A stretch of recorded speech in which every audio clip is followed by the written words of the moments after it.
अब अगर आप चाहते हो कि यार मैं अवे स्टेट में जाके अवे स्टेट में जाके सी एस फोड़ो किसी बहुत अच्छे कॉलेज में, जिसका मतलब है कि यार आपकी 99.8 परसेंटाइल तक आनी चाहिए है लगभग। ऐसे परसेंटाइल्स के यार आपको कम से कम 260 प्लस मार्क्स लाने पड़ेंगे, 260 plus marks to ensure this thing, जो कि काफ़ी ज़्यादा मार्क्स होते हैं। तो चूंकि पेपर आसान बन रहे हैं, ये एनटीए की यार जो भी सिचुएशन है, मेरे आपको अभी समझ नहीं है कि आप पेपर आसान कैसे मनाते रहते हो विद टाइम, बट इसकी वजह से यार 260 प्लस तक आपको लाने पड़ेंगे अगर आप एक अवे स्टेट से जाकर एक बहुत अच्छे एनआईटी में, एनएसआईटी या D2 ट्रिपल आई दिल्ली में आप जाकर चाहते हो कि आप सीएस की प्लेसमेंट हो पाओ। Right, so hey guys, welcome back to YouTube channel career चीज। एंड आज यार we are going to discuss the marks versus percentile जो भी हमारा अटेम्प्ट किया है इन जुलाई। तो ये एक ऐसी वीडियो होती है जो हर बारी मेंस के बाद बनती है, टेकिंग इनटू अकाउंट क्या कितने नंबर ऑफ मार्क्स पे क्या पॉसिबल परसेंटाइल्स हो सकती है। राइट, तो कुछ की फैक्टर्स यार। पहला पॉइंट कि पेपर इन जनरल ईजी आया है, ईजी टू मॉडरेट रहा है, ठीक है। एंड दूसरा पॉइंट यार, जो पीछे 2-3 महीने का गैप रहा है बिकॉज ऑफ कोविड, तो इससे कंबाइंड इफेक्ट क्या रहेगा, क्या इन्फ्लेशन आएगी, कि अगर आएगी तो कितनी होगी, तो नेट हमारा परसेंटाइल टू मार्क्स सिस्टम में कितना ज़्यादा चेंज आएगा। तो इन सब चीज़ों के बारे में आज हम डिस्कशन करेंगे। तो वीडियो ज़रूर लास्ट तक ज़रूर देखिए। एंड आई होप यार मैं वीडियो छोटी रख पाऊँ ताकि आप सभी लोग यार ज़्यादा अपना टाइम ना वेस्ट करो वीडियो देखने में। राइट, वीडियो शुरू करने से पहले बस एक छोटी सी अपडेट देता हूँ that Unacademy has launched its 2 new batches specifically for JEE 2022 and 23 students। 22 वालों के लिए यार Evolve 2.0 बैच निकल के आया है जो 28 जुलाई से शुरू होगा। सिमिलरली फॉर JEE 2023 यार तुम्हारे लिए भी Emerge बैच निकल के आया which will also start from 28 जुलाई, ठीक है। तो इन चीज़ों को प्लीज़ ध्यान रख के चलो। अगर तुम्हें JEE एस्पिरेंट हो and you want a good kick start to your preparation, तो definitely you can consider Unacademy to be that platform. And यार अगर आप कोई भी सब्सक्रिप्शन लेना चाहते हो फ्रॉम आवर साइड या फिर इन जनरल, Unacademy का अभी लेने का बेस्ट फायदा है because Unacademy in its near future is opting to hike its prices. तो अगर प्रॉफिट लेना चाहते हो इस पॉइंट पे, अभी कोर्सेज खरीदो। You can use our code KEARMY जो भी आपको स्क्रीन पर दिख रहा होगा to avail a 10% discount on Unacademy courses and subscriptions. तो हरी अप, अभी ले लो to avail the discount and beat the hike of prices. तो अब यार वीडियो में जो मैंने अभी बताया कि इजी टू मॉडरेट पेपर आया था, ठीक है, और बिकॉज ऑफ कोविड के बीच में, तो दो फैक्टर्स हैं।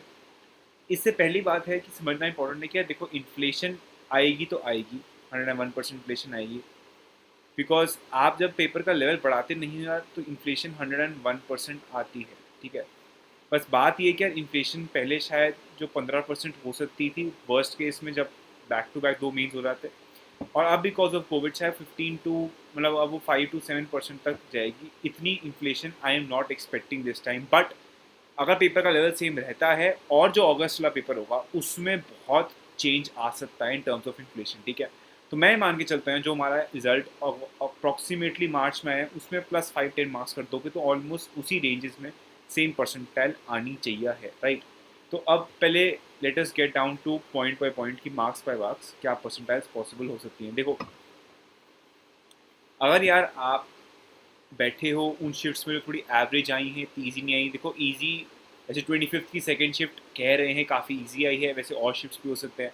अगर आपको लगता है कि यार मेरा अटेम्प्ट इतना ईजी नहीं था, एक एवरेज अटेम्प्ट था, तो एवरेज अटेम्प्ट की डिस्कशन हम यहाँ करेंगे एंड फिर आगे जाकर हम ईजियर अटेम्प्ट्स के बारे में बात करेंगे। देखो अगर यार आप 99 परसेंटाइल टारगेट कर रहे हो तो 99 परसेंटाइल के लिए यार आई बिलीव 220 मार्क्स के अबाउट रहने चाहिए।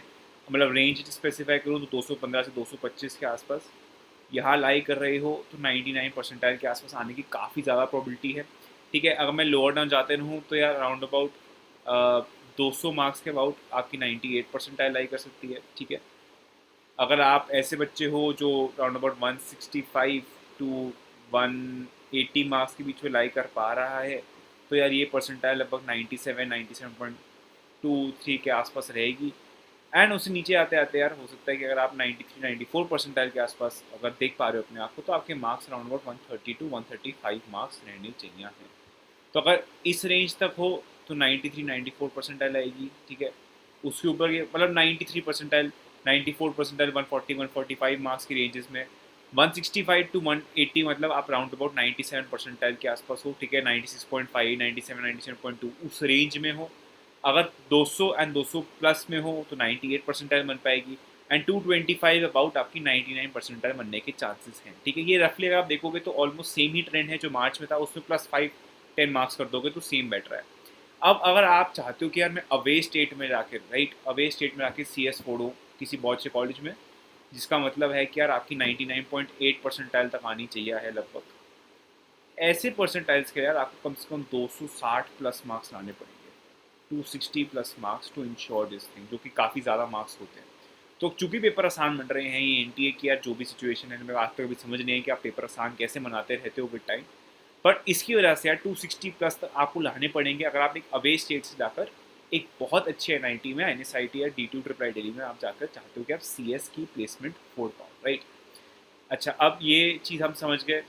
इन टोटल 220 पे हम ये भी समझ गए कि आपकी 99 परसेंटाइल के आसपास आने के चांसेस हैं। अच्छा, पर ये हम बात कर रहे हैं एक एवरेज केस में, राइट, बिकॉज पेपर अगर एक एवरेज केस में ना हो। अब कुछ शिफ्टें ऐसी नहीं जहाँ पर मैथ्स रिडिकुलसली ईजी आ गई, मैं बोलूँगा रिडिकुलसली ईजी तो नहीं, बट लेंदी जो मैथ्स हम एसोसिएट करते हैं मैथ्स को, वो नहीं थी। काफ़ी मतलब ऐसी थी कि अगर आप मैथ्स कर पा रही हो, प्रैक्टिस करके आए हो, तो शायद 25 क्वेश्चन आप 1 घंटा 10 मिनट में लगा सकते हो, जो कि एक्चुअली में मेंस में नहीं होता, राइट।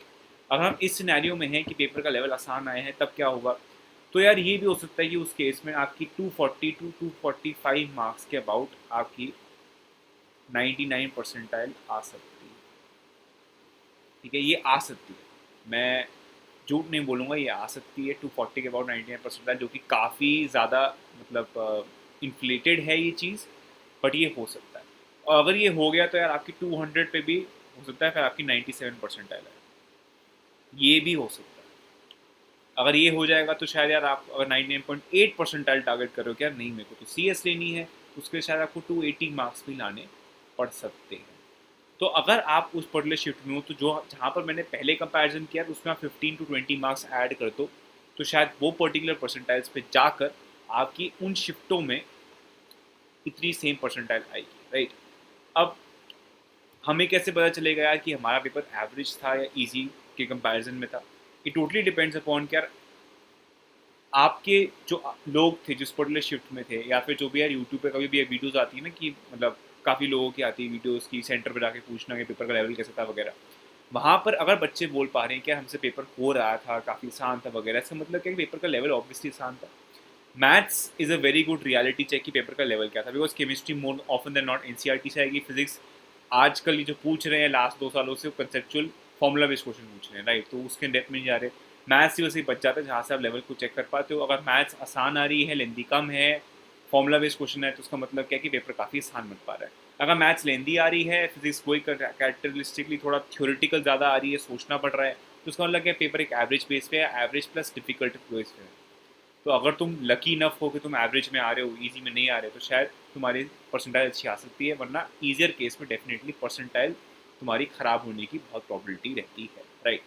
अब जस्ट जो भी हमने डिस्कशन किया है इन शॉर्ट, लास्ट बस एक चीज़ बोल दूँ मैं कि अगर यार आप you are moving into the next attempt, भैया हम इस चीज़ से क्या सीखें। एक चीज़ नोटिस करो कि यार आपका पेपर का जो लेवल है वो रिड्यूस होते जा रहा है, पेपर आसान बनते जा रहा है, एंड बच्चों की जो प्रिपरेशन है विद टाइम इंक्रीज होती जा रही है। अगर हम दोनों फैक्टर्स को इंक्लूड करें यार, अगर सपोजिटली सेम एक आसान पेपर आ जाता है अगस्त में, तो हो सकता है ये 240 पे जो 99 बन रही है 255 260 भी जा सकती है, जिसका मतलब क्या कि अगर आपको 99.8 लाना, मतलब आप पेपर में शायद एक आधा क्वेश्चन गलत कर सकते हो, बाकी आपको सारे अटेम्प्ट करके आने पड़ेंगे। तो ये सिचुएशन भी हो सकती है, तो प्रिपेयर अकॉर्डिंग टू दैट। अगर तुम्हारा कोई वीक टॉपिक रहता है, पेपर आसान बन रहा है, तो प्लीज़ उसके पढ़ जाओ। आपका ज़्यादा फोकस होना चाहिए कि मैं जितने ज़्यादा टॉपिक कवर कर पाऊँ, बिकॉज पेपर अगर आसान आ रहा है तो मैं ज़्यादा टॉपिक कवर करूँगा तो मैं ज़्यादा क्वेश्चंस को कर पाऊँगा, जो कि शायद अभी एक हायर रिक्वायरमेंट है एज़ कम्पेयर टू कि मैं हर टॉपिक की डेप्थ में जाके उससे बेस्ट हो पाऊँ।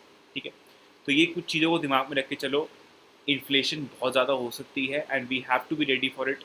मैं ये नहीं चाहता लास्ट में जाकर कोई बच्चा क्रिप करे कि यार मैं अनलकी था कि मैं इस पर्टिकुलर शिफ्ट में बैठ के जहाँ पर इतने ज़्यादा मार्क्स आने पर भी परसेंटाइल अच्छी नहीं है। ठीक है, तो होपफुली ये वीडियो आपको काफ़ी इंसाइटफुल लगी हो। वीडियो को लाइक करते हुए जरूर जाए, चैनल पहली बार हैं तो सब्सक्राइब जरूर करें, एंड होपफुली मिलते हैं अगली वीडियो में। टिल देन बाय बाय, सी या and have a very nice day.